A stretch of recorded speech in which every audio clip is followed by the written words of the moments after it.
Treneri, pirmkārt, pirmais tāds oficiālais treniņš arēnā uz īstā parketa. Kāds noskaņojums komandā? Ideāls, ļoti labs. Esat arī iedzīvojušies viesnīcā, pastāst par to procesu. Šodien atbraucām. Bija spēlētājiem medijiem, fotografēšanās, pēc tam paiet pusdienas, tagad atbrauc uz treniņu. Tagad dod interviju Kristaps kādiem 40 žurnālistiem. Kāds vispār bijis tas treniņu darbs pēc atgriešanās no Grieķijas? Es saprotu, ka vakar bija brīvs, tad arī iepriekš bija nedaudz brīvāks. Mēs atbraucām ceļojums, bija tāds diezgan nogurdinošs, tad pēc tam atjaunojamies, aizvedījām laikam 2 treniņus kopā par šīm dienām tādas komandas. Bet jūtams, kad ir jau tuvēs turnīrs un īsāk un aktīvāk trenējamies. Pirmā pretiniece Turcija, redzēja viņus Minhenē. Kas ir tās galvenās lietas viņu spēlē, kas mums ir jāapstādina? Tur būtu nozīme droši vien 3 līderi ierobežošanai. Sen Guns, Larkins, Cedī Osmans savā ziņā arī.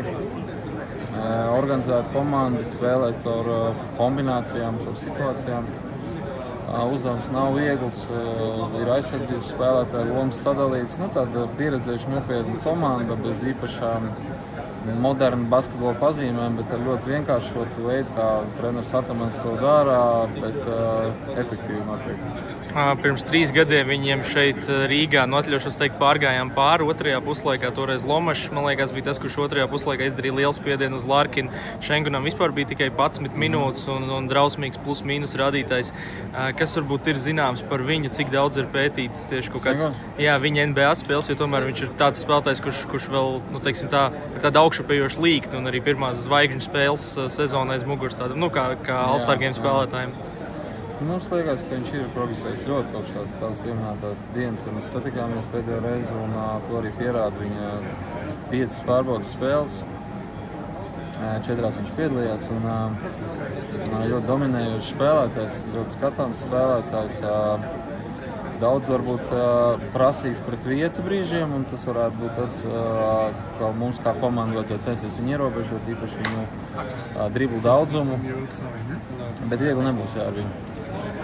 Cik varbūt liela uzmanība tiek pievērsta tam, ka vismaz tādos pirms drafta reportos viņš tika raksturots kā tāds viegli izvedams spēlētājs, kaut kur tam vispār tiem psiholoģiskajiem portretiem, cik daudz pievērst uzmanību gatavojoties? Es domāju, ka tā ir tāda iekšējā spēlētāja meistarība, bet pagaidām nav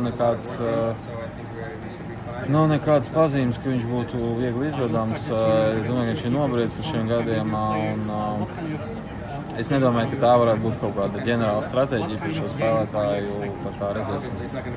Tur vienā čatā noplūda bildi no treniņa, es redzēju tur pieciniekus. Kāpēc Kristaps nebija kādu brīdī pieciniekā ar Artūru Žagaru, ar Šmitu, ar Dāvi, Mareku? Kāda nav cik mums cilvēki? Nē, 12 redzēja, ka Dairis malā, bet Kristaps nekur neredzējās. Bet viens kaut kur bija vēl. Viens kaut kur bija, jā. Bet tā viss kārtībā, viss tās ļoti enerģisks un gatavs spēlēt. Nē, viss kārtībā, nav nekādi super pārsteigumi saistībā ar to, ko tu saki, manuprāt, tur nav īsti. Ok, es vienkārši pats personīgi biju sabijies. Es pats biju sabijies. Jūtu, kur baumas rodās. Un noslēdzošies, varbūt, cik vispār sarežģīta bija tā sastāva izvēle, jo Žanis bija tas, kurš kādā podkāstā izteicās, ka Luka līdz pēdējiem brīdim pat principā nevienam no treneriem nebija paziņojis, un viņš ir tas galvenā lēmuma pieņēmējs. Cik varbūt daudz tu jūti, ka tevī un kolēģos ieklausījās, un cik varbūt tas bija tāds kopējs lēmums, vai cik vairāk tas bija Lukas lēmums? Galvenais lēmums to trenerim mums nebija viena viedokļa, arī viņam nebija. Čaļi bija pelnījuši būt izlasē, un mums bija jāizvēlas prioritāte. Un nebija viens labāks pa otru, bet mums bija jāizvēlas prioritāte, jācenšas, tā kā viņš teica, kristāla bumbā paskatīties un kaut kādā ziņā noriskēt vai paredzēt, kas varētu notikt. Tā kā, bet čaļi jauni īpaši ļoti labi darbi izdarīja. Jā, piedod, tikko pievienojāmies sarunai. Kur jūs bijāt? Runājam ar garāku spēlētāju komandā. Jā, viņš ir prioritāte. Kopumā par gatavību izlases, ko tu vari pateikt? Trijos teikumos paplašinātos, cik es tev rīt pēc spēles pateikšu. Tu pāragri prasi, jā, kas es esmu, ka paredzējuši nākotni. Es domāju, ka labi. Es domāju, ka mūsu aizsardzība, protams, visu pēdējo mēnesi rada bažas, kas arī nav noslēpums. Mūsu uzbrukums mazāk bažas rada, tā kā redzēsim, kā mums izdosies uzlabot spēli.